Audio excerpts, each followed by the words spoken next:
Hello बच्चा लोग, तो आज हम डिस्कस करने वाले हैं इंपॉर्टेंट टॉपिक एक और क्या टॉपिक है?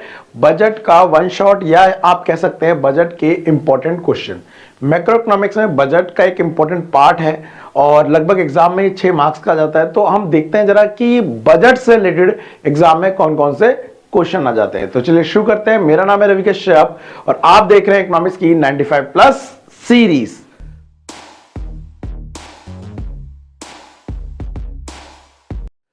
तो बच्चा लोग, आज के टॉपिक में अब हम डिस्कस करने वाले हैं सरकारी बजट के इंपॉर्टेंट क्वेश्चंस। देखो, एग्जाम के पॉइंट ऑफ व्यू से मैंने बताया इंपॉर्टेंट है ही है, 6 मार्क्स का इसमें से क्वेश्चन आ जाता है। तो सबसे पहला जो क्वेश्चन आ रहा है वो यही आता है कि सरकारी बजट क्या होता है। देखो, सरकारी बजट बताने से पहले मैं आपको कुछ बताना चाहता हूं कि बजट क्या होता है, उसके बाद हम सरकारी बजट पे पहुंचेंगे। तो सबसे पहले समझो बजट के बारे में कि बजट का अर्थ क्या होता है। अगर आपको पहले नहीं पता तो एक चीज होती थी बजट। कई बार आपने से घर में भी टर्म सुना होगा, बजट बना लो। बजट का मतलब क्या होता है? जब कोई इवेंट होने वाला होता है या कोई भी चीज होने वाली होती है, मान लो घूमने जाने वाले होते हैं, तुम ये पता लगाते हैं कि इस काम के लिए कहां से पैसा आएगा और कहां पे पैसा जाएगा। तो बजट का मतलब होता है अनुमान लगाना। किसका? अनुमानित आय का। अनुमानित मतलब होता है कि अंदाजा लगाना। अनुमानित आय कहां से होगी, जो हमें काम करना है उसके लिए पैसा कहां से आएगा, और अनुमानित व्यय लगभग कितना व्यय होगा। अनुमानित व्यय कितना हमारा खर्चा होने वाला है। तो ऐसे ही हमारे देश की सरकार अंदाजा लगाते कि आने वाले साल में हमारा कहां पे खर्चा होने वाला है और कहां से पैसा आने वाला है। तो उसके आगे बस वर्ड क्या लग जाता है? सरकारी। तो वही डेफिनेशन बन जाती है किसकी?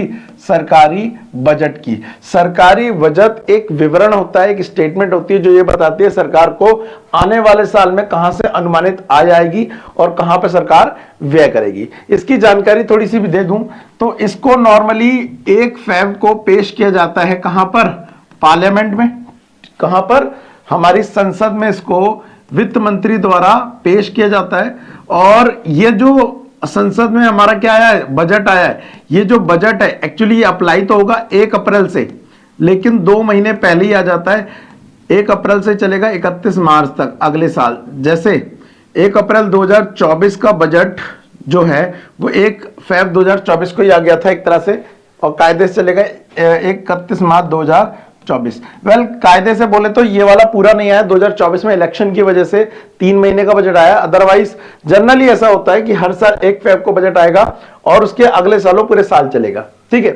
तो सरकार और बजट में यह अंदाजा लगाती है कहां से सरकार को आय होने वाली है और सरकार को कहां से व्यय होगा।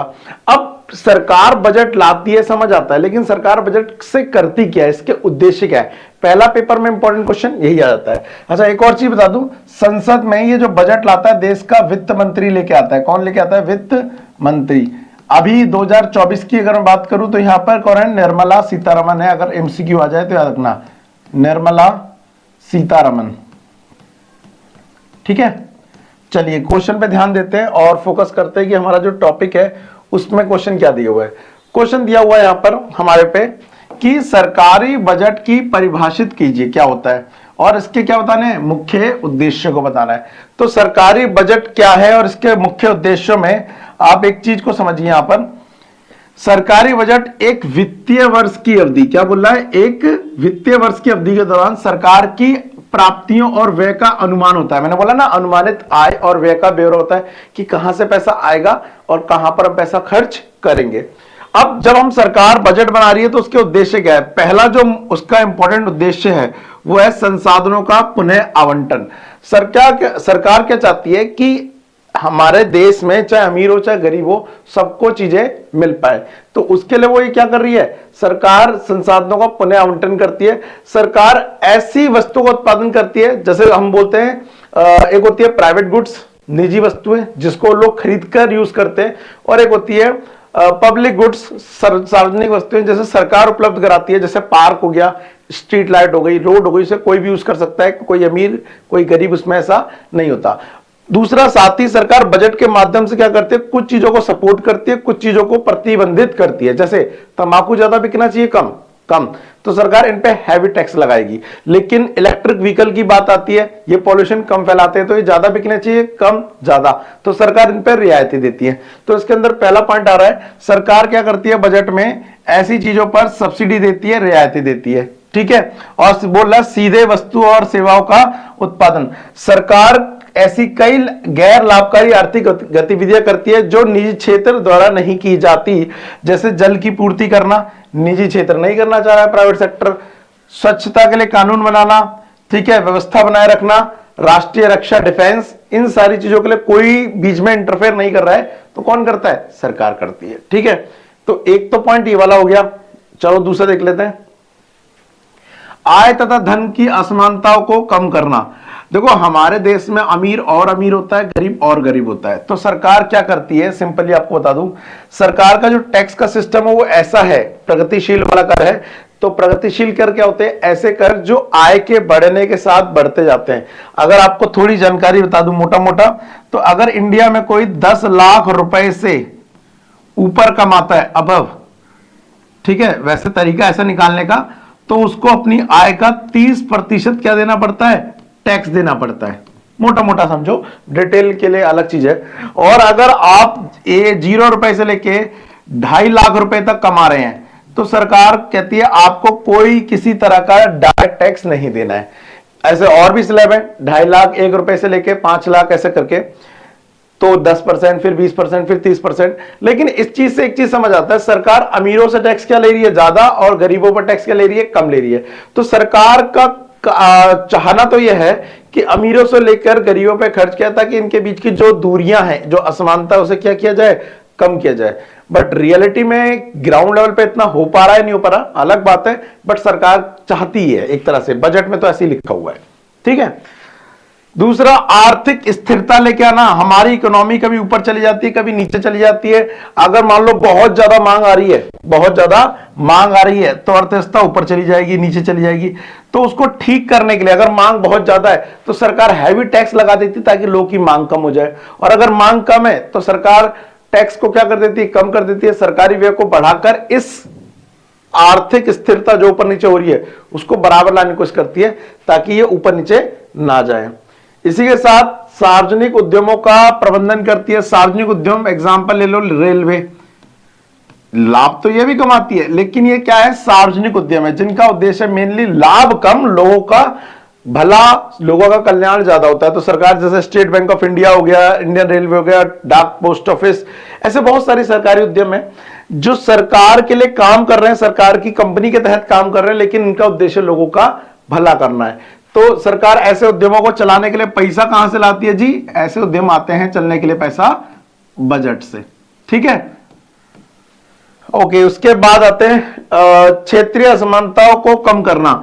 अगर आपको लगता है कि कोई स्टेट बहुत ज्यादा पिछड़ा हुआ है, एक जानकारी ऐसी आपसे मांगता हूं, आपको लगता है पूरे भारत में कोई कौन सा स्टेट है जो सबसे ज्यादा पिछड़ा हुआ है तुम्हारे अकॉर्डिंग? सबका बच्चों का बताना अलग अलग हो सकता है, मेरा सोचना अलग हो सकता है, बट तुम्हें ऐसी जनरली क्या लगता है, अगर जितना भी आपने आज तक पढ़ा है तो? अब अगर आपको लगता है कि ये स्टेट ऐसा ऐसा है, ये पिछड़ा है, तो सरकार क्या कर सकती है? सरकार ये कर सकती है, बजट से कुछ पैसा निकालकर वहां पर उद्योग लगा सकती है, वहां पर निवेश कर सकती है, ताकि वहां पर रोजगार उत्पन्न हो। रोजगार उत्पन्न करने से वहां की आय के स्रोत बढ़ेंगे और लोगों का जीवन स्तर भी सुधरेगा, शिक्षा सुधरेगी, स्वास्थ्य सुधरेगा, ठीक है। तो ये सरकार चीजें कर सकती है। साथ ही सरकार मनरेगा जैसे राष्ट्रीय ग्रामीण रोजगार, सुना आपने, महात्मा गांधी राष्ट्रीय ग्रामीण रोजगार गारंटी अधिनियम 2005, ऐसे कई सारे कानून बनाकर जिनके लिए पैसा सरकार बजट से निकालती है, बना सकती है, ताकि लोगों को क्या मिल सके, रोजगार उत्पन्न हो सके। तो बजट के थ्रू ये सारे काम किए जाते हैं और ये मोस्ट इंपॉर्टेंट है, ये बजट के उद्देश्यों के अंदर आते हैं, ठीक है। अब यहां पर दो चीज आ रही है, सरकार की राजस्व बजट प्राप्तियों के घटकों की व्याख्या कीजिए। इसको समझाने के लिए सबसे पहले मैं आपको एक चार्ट समझाना चाहता हूं, ताकि आपको क्लैरिटी हो जाए कि बजट किस तरह से काम करता है। जो बच्चा लोग हमारा बजट होता है ना, उस बजट के अगर मैं बताऊं तो दो भाग होते हैं मेनली, ठीक है। एक होता है बजट प्राप्तियां, बजट प्राप्तियां, ठीक है, और दूसरा होता है बजट व्यय, बजट व्यय। अगर मैं बजट प्राप्तियों की बात करूं तो वो भी दो तरह का होता है, बजट प्राप्तियों की अगर मैं बात करूं वो भी दो तरह की होती हैं। कैसे, कौन कौन सी? राजस्व प्राप्तियां, राजस्व प्राप्तियां, और दूसरी पूंजीगत प्राप्तियां। ऐसी बजट व्यय भी दो तरह का हो सकता है। कौन सा? राजस्व व्यय और पूंजीगत व्यय। पूंजीगत व्यय, ये डेफिनेशन आपको याद रखनी है कि पूंजीगत और राजस्व में क्या अंतर है। वैसे मोटे मोटे तौर पर बता दूं, राजस्व है जो लगातार होते हैं चाहे व्यय आए हों, पूंजीगत वो हैं जो कभी कभी होते हैं। दूसरा, राजस्व प्राप्तियां ऐसी प्राप्तियां होती है, ध्यान रखना इनकी डेफिनेशन दी है किसकी फॉर्म में? असेट्स और लायबिलिटी फॉर्म में। राजस्व प्राप्तियां ऐसी प्राप्तियां होती है जिनसे ना तो, ध्यान रखना किसमें? राजस्व वाले में आपको क्या लगाना है? नाना लगाना है, और पूंजीगत वाले में क्या लगाना है? या लगाना है। राजस्व प्राप्तियां वे प्राप्तियां होती है जिनसे ना तो सरकार की देयता उत्पन्न होती है और ना ही सरकार की परिसंपत्तियों में कमी आती है। अब इसका अर्थ क्या है? अर्थ समझो जरा। अगर सरकार, यहां पर आप समझिए को आप टैक्स दे रहे हैं, मैं सरकार हूं, तुम पब्लिक हो। जब तुम मुझे पैसा दोगे कि लो सर हमने इतना पैसा कमाया अपने काम से, इसका टैक्स रखिए, सरकार को दे रहे हो, तो क्या मेरे पे कोई लायबिलिटी चढ़ रही है? नहीं। तो सरकार को जब पब्लिक से पैसा होता है उससे कोई लायबिलिटी नहीं चढ़ती है। लायबिलिटी मतलब देता, कोई देता उत्पन्न नहीं होती है। साथ ही जब तुमने मुझे टैक्स दिया तो क्या मुझे तुम्हें अपना कोई सामान देना पड़ेगा? सरकार कहेगी लीजिए ये कुकर ले जाइए, लीजिए ये फ्रिज ले जाइए, क्योंकि आपने टैक्स दिया? नहीं, सरकार अपनी परिसंपत्तियों को भी नहीं देगी, याद रखना। तो इससे ना तो सरकार की देयता उत्पन्न होती है, बढ़ती है, ना ही परिसंपत्तियों में कमी आती है। लेकिन पूंजीगत प्राप्तियां, मान लो एग्जाम्पल के लिए आपने क्या करा? ऋण ले लिया। अब ऋण लेने से क्या होगा? ऋण लेने से ये होगा कि आपकी कर्जा बढ़ जाएगा, पैसा तो आएगा लेकिन आपका कर्जा बढ़ जाएगा, देयता बढ़ जाएगी। तो यहां पे मैंने बोला, यहां पे डेफिनेशन में क्या यूज करना है? या तो सरकार की देयता बढ़ती है या परिसंपत्तियों में कमी आती है। इसी तरह से आप व्यय के हिसाब से कर लेते हैं। जब मार्केट में जाएंगे तो आप खर्चा करके आएंगे, ठीक है। अब जब व्यय की बात करती है तो यहां पर किसके हिसाब से सोचेगा? सरकार के हिसाब से ही सोचना है। सरकार व्यय कर रही है, तो सरकार जब तुम्हारे लिए रोड बनाती है, मैं बनाऊंगा, तो मैं राजस्व व्यय कर रहा हूं। अब उसके बदले जब मैं राजस्व व्यय करूंगा तो क्या मेरा कोई कर्जा कम हो रहा है? नहीं हो रहा है। और क्या यहां पर जब मैं खर्चा कर रहा हूं, सरकार खर्चा कर रही है, तो क्या मुझे कोई सामान मिल रहा है तुमसे? नहीं। तो राजस्व वह जिससे ना तो सरकार की देयता इस बार बढ़ेगी नहीं, ना तो सरकार की देयता कम होती है, ना ही परिसंपत्तियों में वृद्धि होती है। तो जब आप इसकी डेफिनेशन देंगे तो आपको यहां पर देयता और परिसंपत्ति वर्ड यूज करना है। चलिए कोई नहीं, आगे आते हैं। अब राजस्व प्राप्तियों को भी आप दो भागों में यहां पे बांट सकते हैं। कौन कौन सी? एक होती है मेनली जो कर से आती है, और एक होती है जो हमें गैर कर से आती है, ठीक है। कर प्राप्तियां और गैर कर प्राप्तियां। फिर कर को भी हम दो कैटेगरी में बांट सकते हैं। कर प्राप्तियों को भी यहां पर याद रखिएगा। पहला कौन सा? प्रत्यक्ष कर, ये इंपॉर्टेंट है, नोट कर लीजिएगा। प्रत्यक्ष कर और अप्रत्यक्ष कर, ठीक है। प्रत्यक्ष कर के अगर हम बात करूं तो एग्जांपल के लिए आप नोट कर सकते हैं इनकम टैक्स, आयकर। ये कैसा कर है? जो उस व्यक्ति पे लगता है जिसने की आय ज्यादा होगी। और अप्रत्यक्ष कर में आप एग्जांपल ले सकते हैं जीएसटी का, ठीक है। तो ये कुछ इस तरह से ये चार्ट चलता है। इसके अंदर आप ऋण डाल सकते हो, प्लस विनिवेश। सरकार ने अपनी कोई परिसंपत्ति बेच दी, विनिवेश बोलेंगे उसे। जैसे रेलवे को बेच दिया मान लेते हैं, तो उससे क्या होगा? सरकार के पास पैसा तो आ गया, लेकिन सरकार की संपत्ति क्या हो गई? कम हो गई। सरकार ने ऋणों की वसूली कर ली, वो भी आप लिख सकते हैं। तो इस चार्ट के थ्रू आप ये पता लगा सकते हैं कि बजट के अंदर क्या क्या हो रहा है, बजट में पैसा कहां से आता है। अब जो क्वेश्चन पूछा था वो यहीं से पूछा था। देखो जरा ध्यान से क्या बोल रहा है कि सरकार की राजस्व बजट प्राप्तियों के घटक बताओ। राजस्व, कर और करेतर वाली। तो जरा यहां पे देखो क्या बोल रहा है। सबसे पहले राजस्व बजट क्या होता है उसकी डेफिनेशन जो मैंने बताई थी, ठीक है, जिसमें राजस्व प्राप्ति और राजस्व व्यय दोनों शामिल होते हैं। अच्छा, ये बजट है, ध्यान रखना, ना व्यय है ना प्राप्ति है, ये क्या है? बजट है। तो इसमें राजस्व में आय और प्राप्ति दोनों को गिना जाएगा, ठीक है। और पूंजीगत बजट में क्या आएगा? पूंजीगत वाली आएंगी, दोनों आइटम आएंगे, ठीक है। तो ये एक बार आप पढ़ लीजिएगा। बजट प्राप्तियां, और बजट प्राप्तियों के अंदर राजस्व प्राप्तियां और पूंजीगत प्राप्तियां। राजस्व प्राप्तियां मैंने बताया था दो कर और करेतर प्राप्तियां, फिर ऐसी पूंजीगत है। मैंने चार्ट बना लिया, उस चार्ट के थ्रू आप इस सबको आराम से याद कर सकते हैं। देखो प्रत्यक्ष कर बता दिया, अप्रत्यक्ष कर बता दिया, डेफिनेशन यहां से आप याद कर लेना। नाउ आता है आप जो मैंने वहां पे एक चीज समझाई ना कि सरकार को कर के अलावा भी कुछ प्राप्तियां प्राप्त होती हैं, तो वो जरा कौन कौन सी देखो। सरकार को फीस प्राप्त होती है, सरकार को लाभ लाभांश प्राप्त होता है, सरकार को ब्याज प्राप्त होता है, सरकार को लाइसेंस फीस प्राप्त होती है, जुर्माना प्राप्त होता है, एस्चीट अगर कोई व्यक्ति अपने उत्तराधिकारी छोड़े बिना ही डेथ हो जाती है, अपनी विल नहीं वसीयत नहीं बनाता है, तो उसकी प्रॉपर्टी को सरकार ले लेती है, उसे बोलते हैं एस्चीट। ठीक है, तो ये सरकार की सभी गैर कर प्राप्तियां हैं। ठीक है, दान अनुदान उपहार कुछ जब्ती कर लेना किसी की, ये सारी चीजें। ठीक है, उसे छोड़ दो, आते हैं यहां पे, ये भी उसी की तरह ये हो जाएगा।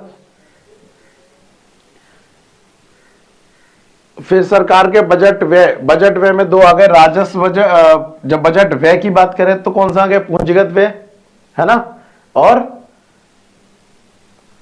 पूंजीगत व्यय और राजस्व व्यय, उनको एक्सप्लेन कर देना आपको। राजस्व जो सरकार को लगातार होता है, पूंजीगत जो कभी कभी होता है। अब इंपॉर्टेंट यहां पर आ रहा है, जब सरकार बजट बनाती है तो आपको बता दूं, हमारी सरकार हर साल घाटे का बजट बनाती है। घाटे का बजट का मतलब क्या होता है कि सरकार को आय कम होती है और व्यय ज्यादा होते हैं। याद रखना, हमारी सरकार भी, भारत सरकार भी घाटे का बजट बनाती है।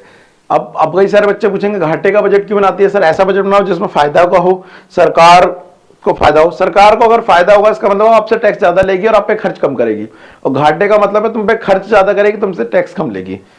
घाटे का सही है, हाँ, लेकिन देश के हिसाब से कौन सा सही है, तो बता दो देश के हिसाब से भी घाटे का ही सही है। जब क्यों, क्योंकि हमारी जो अर्थव्यवस्था है वो विकासशील है, और विकासशील अर्थव्यवस्था को ग्रो करने के लिए पैसा चाहिए, तो हम पहले लोन लेके असेट्स क्रिएट करते हैं। मान लो हमने हाईवे बना दिया, अब उस पर हमने टोल लगा दिया, टोल से वो धीरे धीरे इनकम आने लग जाएगी, लेकिन शुरुआत में बनाने के लिए तो पैसा चाहिए होगा, तो हम क्या करेंगे, लोन लेंगे। तो शुरुआत में घाटे की व्यवस्था चल रही है हमारी, चलने दो, कोई दिक्कत नहीं है। बस प्रॉब्लम यह है इंफ्रास्ट्रक्चर पे खर्चा हो लोन से, और कोई दिक्कत नहीं है। तो बजट घाटा कब होगा, जब सरकार के व्यय ज्यादा होंगे और प्राप्तियां क्या होंगी भाई, कम होंगी। एग्जाम्पल के लिए व्यय हो गए कितने के, 100 करोड़ के, और प्राप्तियां कितनी हुई, केवल 80 की, तो माइनस का 20 करोड़ का घाटा हो गया। ये क्या है हमारा बजटीय घाटा। अब जब हम बजटीय घाटे की बात करते हैं तो यहां पर दोबारा से याद रखिएगा, फॉर्मूले आ रहे हैं क्या, घाटे के अंदर आप जब पढ़ेंगे कौन से घाटा, बजट, तो पहला जो घाटा पढ़ोगे आप वो पढ़ोगे राजस्व घाटा। पहले घाटे का नाम है राजस्व घाटा। राजस्व घाटे के अंदर फॉर्मूला होता है राजस्व व्यय माइनस राजस्व प्राप्तियां। ठीक है, ये फॉर्मूला होता है। दूसरा घाटा कौन सा बेटा, दूसरे घाटे का नाम है राजकोषीय घाटा। राजकोषीय घाटा। राजकोषीय घाटे के अंदर जो अर्थ निकल के आ रहा है वो क्या निकल के आ रहा है, राजकोषीय घाटे का अर्थ निकल के आ रहा है कुल व्यय माइनस कुल प्राप्तियां, कुल प्राप्तियां। ठीक है, ये कुल व्यय में ध्यान रखना कौन कौन से हैं, दोनों ही हमारे व्यय शामिल है, पीछे भी हमने डिस्कस किया था, पूंजीगत व्यय भी शामिल है और राजस्व व्यय भी, प्राप्तियों में भी दोनों शामिल है। अच्छा, एक और फॉर्मूला होता है, अगर उधार दिया हो हमारे को तो उधार हमेशा राजकोषीय घाटे के बराबर होता है, आप ये याद रखिएगा, बहुत ही सिंपल क्वेश्चन है इसके। और तीसरा, अगर आपका राजकोषीय घाटा निकल चुका है तो आप निकालेंगे देश का कौन सा घाटा, प्राथमिक घाटा। प्राथमिक घाटा, इसका फॉर्मूला क्या होता है प्राथमिक घाटे निकालने का, देश का जो राजकोषीय घाटा निकला है वो राजकोषीय घाटा माइनस ब्याज भुगतान, ब्याज भुगतान। ठीक है, ये चीजें यहां पे आती हैं। ओके, तो अब जरा वापस लौटते हैं जो हम टॉपिक कर रहे थे उसमें कि क्या चल रहा है उसमें। तो यहां पर देखो राजकोषीय घाटा क्या है, इसके निहितार्थ बताइए, इससे क्या फर्क पड़ेगा। राजकोषीय घाटा मैंने बता दिया, जब सरकार के व्यय ज्यादा हो आय कम हो। सबसे पहले सरकार को ऐसी स्थिति में क्या लेना पड़ेगा, कर्ज लेना पड़ेगा, सरकार कर्ज के जाल में आ जाएगी। दूसरा, क्योंकि कर्ज लेगी तो नए नोट प्रिंट होंगे या लोन लिया जाएगा, जिससे अर्थव्यवस्था में पैसा ज्यादा हो जाएगा। पैसा ज्यादा होने से मांग ज्यादा होगी, मांग ज्यादा होने से कीमतें बढ़ेंगी, याद रखना। तो इससे क्या होगा, मुद्रास्फीति होगा। दूसरा, जब आपके पास कर्ज हो, सोचो आपके पेरेंट्स के पास ऑलरेडी 20-50 लाख रुपए का कर्ज हो, तो आप जब कमाने चालू करेंगे तो सबसे पहले आपको वो कर्जा भरना है, उसके बाद आप अपनी ग्रोथ करनी है।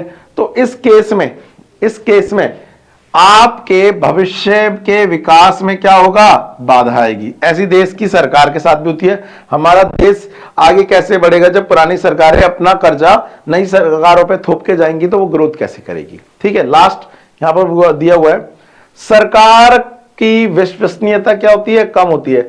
यदि आप टाइम पे बार बार कर्जा लेते हैं तो इस केस में होता क्या है, आप पर कोई विश्वास नहीं करता है, तो आपके विश्वास भी क्या होता जाता है, लोगों का आपके प्रति कम होता जाता है। ठीक है, प्राथमिक घाटा क्या होता है, सरकार का पहला घाटा। अगर सरकार का ये घाटा 0 आ जाना, इसका मतलब सरकार ने कोई नया घाटा नहीं लिया है, केवल वो घाटा लिया है जो पुराने लोन ले रखे हैं उनका ब्याज भरने के लिए। राजकोषीय घाटा माइनस ब्याज भुगतान, डेफिनेशन यहां से देख लेना। प्राथमिक घाटा 0 होना अच्छी बात है, इसका मतलब सरकार कोई नया कर्जा नहीं कर रही है, केवल पुराने कर्जे का ब्याज भर रही है। ठीक है, बाकी ये सत्य असत्य एक बार क्वेश्चन को पढ़ लीजिएगा, इंपॉर्टेंट है एग्जाम के पॉइंट ऑफ व्यू से। ये क्वेश्चन पीडीएफ ऑलरेडी आपको मैंने शेयर करी हुई है, सबको मिली गई होगी। ठीक है, इसमें से कुछ नया आए तो मैं तुम्हें बताऊं भी। सरकारी बजट में राजस्व घाटा में द्वारा वित्त पोषित किया जाता है। अगर सरकार को राजस्व घाटा हो रहा है तो उसके लिए पैसा कहां से आएगा, तो सबसे पहले सरकार उधार लेगी एक, या अपनी परिसंपत्तियों को बेचेगी, विनिवेश करेगी। तो यहां पर दोनों ही आंसर आ गए। ठीक है, ये क्वेश्चन ठीक है। तो एक क्वेश्चन और दिया है, वो देख लेते हैं क्या बोल रहा है। सरकार राजकोषीय घाटा बजट घाटे के समान है। सरकार का राजकोषीय घाटा और बजट घाटे के समान है। अब यहां पर एक नई चीज आई है जो आपको पता होना चाहिए, राजकोषीय घाटा और बजट घाटे में अंतर है। राजकोषीय घाटे में ध्यान रखना, उधार को आय नहीं माना जाता, किसको, राजकोषीय घाटे में, लेकिन बजट घाटे में उसको माना जाता है। तो दोनों समान नहीं है, दोनों में अंतर है। तो क्योंकि जब इसमें उधार को शामिल नहीं किया जाता तो राजकोषीय घाटा ज्यादा बड़ा होता है एज कंपेयर टू बजट घाटा। अगर आपने इसकी डिटेल वीडियो नहीं दी है तो एक बार देख लेना तसल्ली से, मैंने बजट के ऊपर पूरी डिटेल प्लेलिस्ट बना रखी है। और करण बोल रहा, राजकोषीय घाटा आमतौर पर सरकार के उधार लेने की आवश्यकता का प्रतिनिधित्व करता है। राजकोषीय की सरकार कितना उधार ले रही है। तो जनरली अब देखो यहां पर क्या रहा है, ये लाइन तो ये सही बोल गया, लेकिन ये लाइन क्या बोल गया, गलत। तो इससे आंसर क्या बना हमारा, डी, कि जो अभिकथन है, असर्शन है, वो तो गलत है लेकिन रीजन सही है। तो इस तरह से क्वेश्चन इसमें दिए हुए हैं, प्रैक्टिस कर लेना एग्जाम के लिए। ये कुछ इंपॉर्टेंट क्वेश्चन है। लेते हैं एक छोटा सा ब्रेक, उसके बाद नेक्स्ट टॉपिक डिस्कस करेंगे। Thank you.